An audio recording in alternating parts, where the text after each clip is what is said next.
Welcome back, everyone. Dirch here, and I am back to talk more about the roadmap. I was on Moxsy's podcast the other day, and you guys should go listen to that if you have not. I think it was a great conversation. Links in the description below. But we talked about this stuff, and I mentioned in a few times on that I want to do separate videos on things, and I decided just to toss it all into one video because I think it just works better that way. And before I get into this video, I just want to apologize for being off a couple of days. It was my mom's birthday, then Halloween.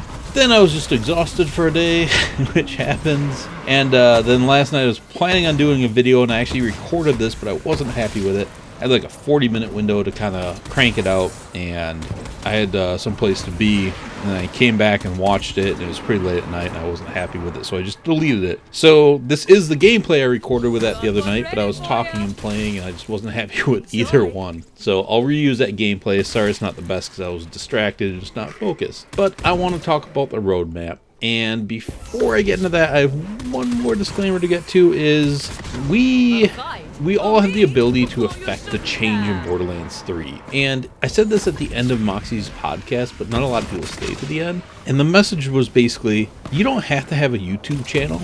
You don't have to have a Twitch stream or anything, or a fancy website like mentalmars.com. Go to mentalmars.com to affect change from Gearbox in the Borderlands world. Anybody can have a voice. So if you guys see something in this roadmap that you have an opinion on, like, hey, they're going to do this, I have something to say about that I think I can make it better and they're not done doing it, go to the forums, register your account. You already have an account because you have a Shift account, so you can just log in with your Shift account and go ahead and make that post. A great example of this is in the pre-sequel, we didn't have a target dummy to start with.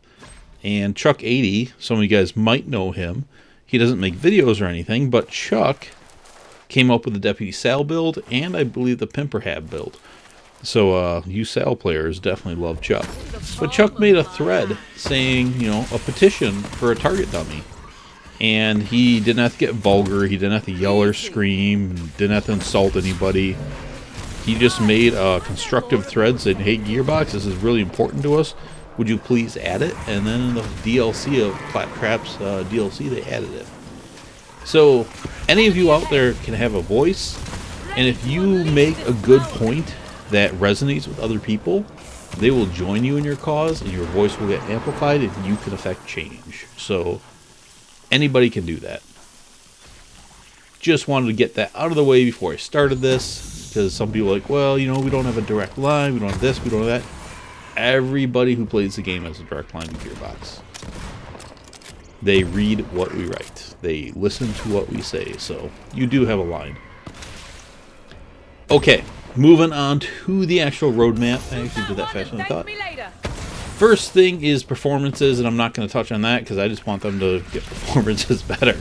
Nothing for me to say there. It's just keep them coming, or really start them coming. We haven't seen much in the line of that, and that's something I'm excited for. The bank. I have things to say about the bank. Now, I did a video about bank space. A lot of people have been saying a lot of things about bank space, and they're talking about doubling our bank space and going more. Now, the first edition will be with the takedown at Mollywant's Black Site, which I'm really excited about. Do a separate video talking about that because we learned about that today. But that means they might be finished with it because that's coming up soon. So what I want to ask with bank space is give us a separate bank, a personal bank. I think that's what we need. You have actually space for it on the SDUs. There's 2 open spots on that SDU board. The reason I'm asking for this is the shared bank is really cool for some reasons, but not for all reasons. Being able to share 50 pieces of gear to another character's backpack is sweet. I'm not going to deny that. Claptrap's stash was a cool concept, but it could only hold 4 things, and it was a pain in the ass if you wanted to move more items of just loading and reloading. So I like the giant shared space. Making that giant shared space more giant means we have less space per character. So if you just give us an additional bank that can hold 50 items, that's really actually increasing our overall capacity much more than just increasing our current shared bank. So I would like a personal bank per character. And that would also make our mules be able to carry a lot more, so we wouldn't have to make as many mules, which would also help. Because as big as they make the bank space, we're going to need mules. There's just so much stuff in this game, especially with the anointments and everything. You know, it's no longer like, oh, I just need one perfect Unforgiven. It's like, well, I want the perfect Unforgiven for Zane. I want the perfect Unforgiven for Flak. And I might want the perfect Unforgiven for Flak Rack build, and I might want the perfect Unforgiven for a Flak Radiation build, and those might be different. So, with all the guns and all the anointments and all the build diversity, we're going to want to keep more guns than ever. And that's why I think personal banks, in addition to shared banks and backpacks, is important. And that's what I would like to say about bank space and storage space. I don't mind if our backpacks don't get too much bigger. I would like a little bit more room in the backpack. But, yeah, that a personal bank I think is very important. Dedicated loot pool for bosses. This is a big one, and this is a big win. This is something we were asking for, and they are doing. But I think there's a lot of lessons we've learned in this. So it's interesting if you go back and look at, well, they're archived now, but the old forum before it changed to the current format. When Borderlands 2 came out, a bunch of people were complaining that the drops in Borderlands 1 were so much better, and they didn't like the Borderlands 2 system. And it's funny, right now we're back to more of a Borderlands 1 system, and everyone's saying we want the Borderlands 2 system. You can never make people happy, right? I honestly am more on the Borderlands 2 side, because if I want a certain gun, I want to be able to go and get that gun. Now, in Borderlands 1, there was some of that stuff, but a lot of it was just crawl runs and farmery runs. And it was just looking for the right luck. And, like, Borderlands 2, I liked it because, like, if I want to go get a Maggie in Borderlands 2, I know I can go to Mick Zafford, kill him a few times, or maybe many times. A few times after the buff drops, but I can get it. Now, Borderlands 2 had issues with crowded loot pools because the drop rates were very low. And those were bad. So we have a problem in Borderlands 3 because we have a ton of unique gear. We have a bunch of blue gear. We have 200 some legendary items and counting. So we don't have 200 bosses and unique enemies to farm, which kind of creates an issue of, do we want everything in dedicated spots or most things? I mean, Borderlands 2 didn't have everything. The Shred of Fire wasn't in a loot pool, and I think like the Firestorm, and there is some world drop stuff. But yeah, it's kind of complicated. Now, Randy Varnell on the Borderlands show was kind of talking about this today and saying there's too many guns in the world drop pool and not enough in the bosses pools, and then there's like the boss guns need to be buffed a little bit so they're stronger. And I kind of got a little bit worried there. I would like them to keep most things in the world drop pool, but also give them a dedicated drop. I would like both. Because if you make everything a dedicated drop and nothing's in the world drop pool, when you go kill a boss and he does a loot explosion, he's going to drop his like one dedicated drop almost every time. But then the other drops are going to be like the same thing every time because there's going to be almost nothing left in the world drop pool. And that I don't think is great either. So it'd be nice if the world drop pool kind of stayed the same. So if a gun gets assigned to a boss, it can still be in the world drop pool. And that way we can kind of let both people be happy. So if people want to go kill Grave Ward over and over and just see what drops and have fun, or go after loot tanks or whatever, that's an option. Because in Borderlands 2, a lot of people, their favorite way of farming was loot midgets. And just kind of see what random things are going to drop. And that was the most fun farming for a lot of people. Rather than just going for that one. And I really hope we can keep both in a significant way. And not kind of lose one for the other and go too far. And that's what I'm a little bit worried about in adjusting this. Now, on the sources, we don't have enough sources for all these guns. Now, Borderlands 2 did some interesting things a little bit, where the Cobra was assigned to a mob, where burners with snipers had an increased chance to drop the Cobra. Now, the drop rate was bad, making it bad to farm, but the concept was cool, and I'd like to see that, especially because we have Circle of Slaughters and Proving Grounds, where you could assign guns to those, the mobs in those. And I think that would be a fun way to do it, so it gives you more incentive to run through those maps. Now, you could also assign a drop as a quest reward to those maps, and to the chest or the boss of those maps. So, like, if I'm running the Proving Grounds, I'd have a chance to get a gun from just killing the mob on the way to the boss. I would have a chance to get a different gun from that boss. Then I would have a chance to get a different gun from the chest and from the reward, so I'd have a chance to get 4 legendaries by running a Proving Ground. That would be cool. Similar with the Circle of Slaughter. You have 5 rounds. Each round could have a different legendary, and then the chest and the reward could have a chance for a gun, so you'd have a chance for like 7 different legendaries.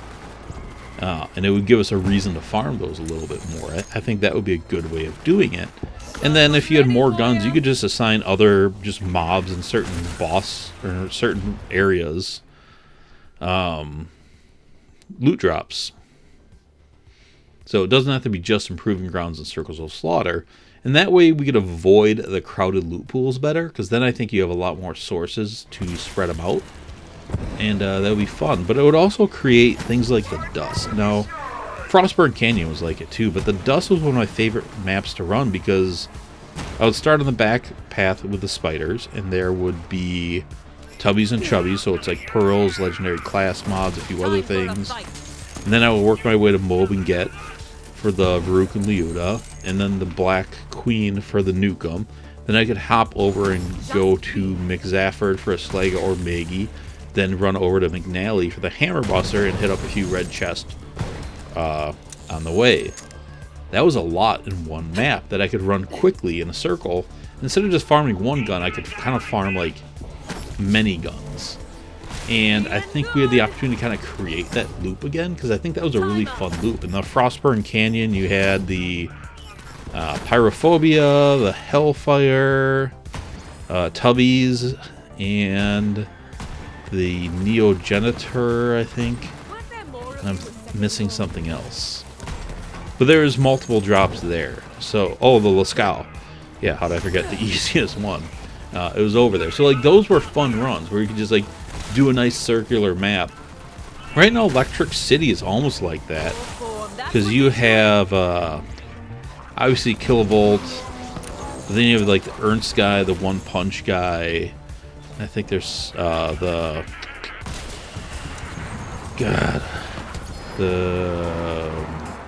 forgot the names of them. But those cartoon guys from Dan Harmon's show that I'm trying to blank on. Rick and Morty.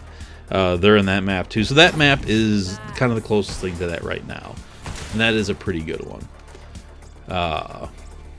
So yeah. I think that's all I have to say on loot pools for bosses, but I just said quite a bit about that. Character buffs. So one of the biggest things about character buffs right now are pets. And I don't want us as a community to mislead Gearbox. And this is a slippery slope. So, like, a lot of people are complaining about Flack's pets, but a lot of those people aren't speccing into his pet skill. And the problem with that stuff, and Axon's turrets and Death Trap and all this stuff had the same thing, is things don't scale well without support in Borderlands. So the reason our characters get so strong as we level up is you get skills. So in some ways, the game gets easier as you level up because you get skills to compensate for the difficulty. In Borderlands 2, level 50 was way harder than level 72 because you jump into UVHM challenge, but you didn't have any skill points. I would say 50 at UVHM. You didn't have any skill points to compensate for that. So like 50 through like 55 are a really grind. But then like by the time you got to 61, it got a lot easier because you had those skill points to make it easier. So, like, Axton's turret didn't have many skill points to buff it, so it just kept falling off more and more and more and just became a slag utility. Unless you really spec'd into it and you still, would make it better, but there wasn't really enough. Whereas, like, Axton could be very effective on his own because of a class mod and a relic and all this stuff. There's limited things you could do on Axton himself. Axton's turret compared to Axton, and that's why it didn't scale as well. Same thing as Death Trap, and we're having the same thing with Iron Bear, the Digiclone, and pets, and all this stuff. And I think this might be a good way for Gearbox to address it. Maybe on some of that stuff, you need to either let the class mods impact them more. So if there is every class mod, if you have a pet, every class mod should boost that pet in some way to help that pet scale better. Because once again, if you don't have, you have the skills to do the pets, but a lot of times the artifacts and the comms, the way they're affecting your characters don't affect the pets. Therefore, the pets start to fall off. Now, if you boost the pets too far, what happens is kind of the cloud kill problem. Is they become so OP early game that they trivialize leveling up, and they still kind of fall off late game. Where if you're able to affect them with more things like class mods and artifacts, and more skills impact them, then all of a sudden they scale better. And this is my concern of Moe's at the start. And I should have done that Moe's skill tree video, but I didn't actually get that done.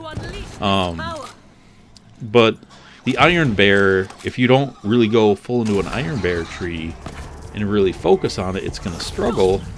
But I've heard the Iron Bear has trouble with its damage scaling, but that would make sense because you have less skills impacting it than you do your guns. So therefore it's not going to scale as good as your guns scale.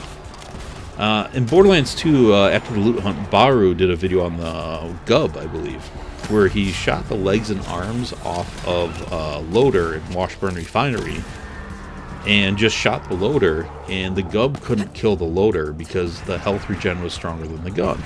And then he said, therefore, the Gub sucks. But then later I did some videos on the Gub, and I could destroy OP8 enemies with it with ease, because it scaled fine when you put all the skills to it, but OP8 wasn't designed around not using skills to buff your guns or relics and class mods and everything, and bar and all things in between. So that's the tricky thing with all these pets. We have a lot of pets in this game. I mean, if you consider the Iron Bear a pet, Flak has 3 pets, Zane has 2 pets. They're not going to scale that well unless you can really boost them. And, well, Amara doesn't have pets. Amara's action skills have been scaling pretty well with damage, because she has a lot of ways to boost her action skill damage.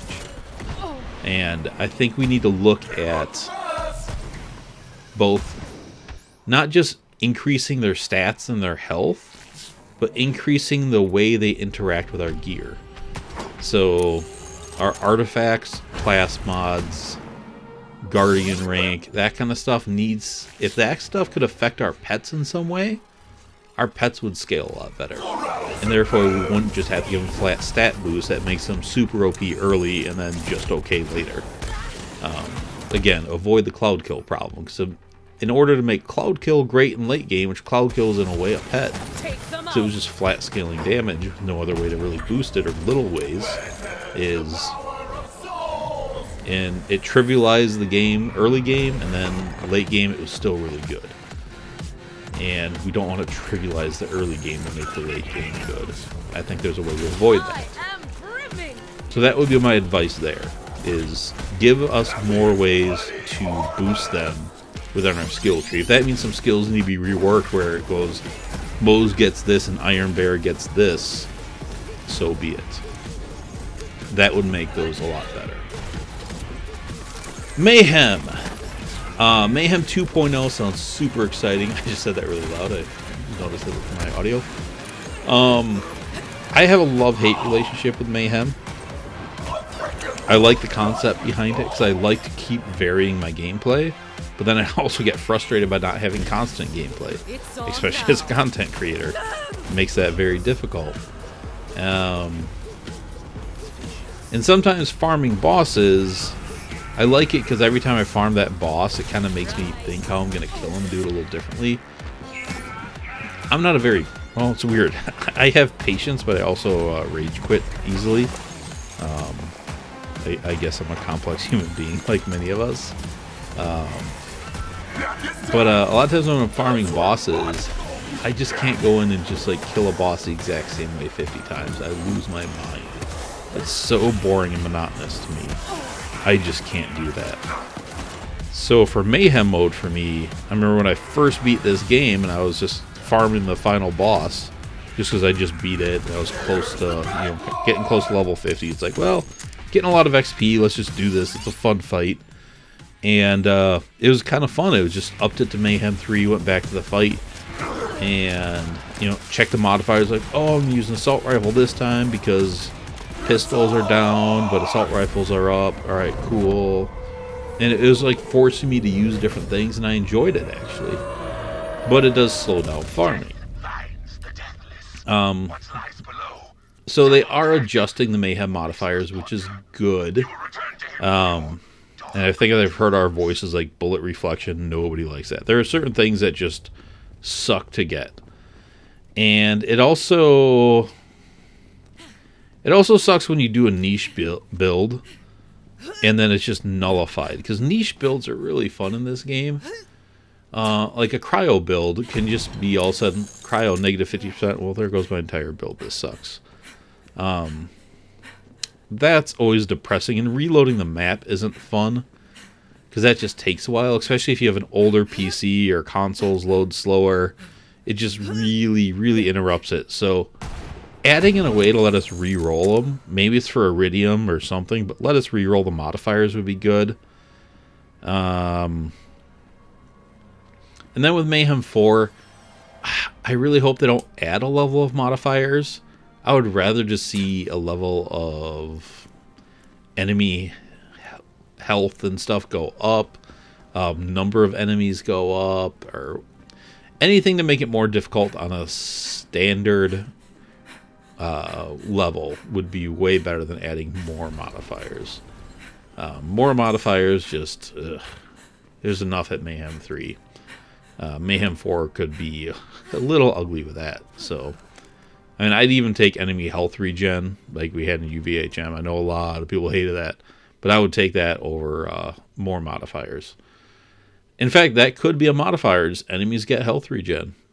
The Mutator in Arena and TPS kind of did this interesting, where there's like vampire mode, where you'd like constantly lose health and you can get it back. There's a lot of different ways to look at modifiers for Mayhem, and I think they can do more. Vending machines, I don't know much to say about those. They're adding them in. Skippable cutscenes, not much about that. Target dummy, I already made a video on it, so I don't really want to touch on that too much. Just go watch that video. And then the future, that's where I say use your voices. I'm going to keep using mine. I'm going to keep doing weapon previews, and I'm going to tell them what I think should be changed on those guns. Then I might start doing some summary videos, kind of more focusing on those to help affect change of guns. Yeah, so that's it. That's all I got for this video, but keep letting your voices be heard to help make this game better, because Gearbox is listening and they're changing things, and it's pretty exciting. So I'll talk to you all later. Thanks for listening and watching. Bye.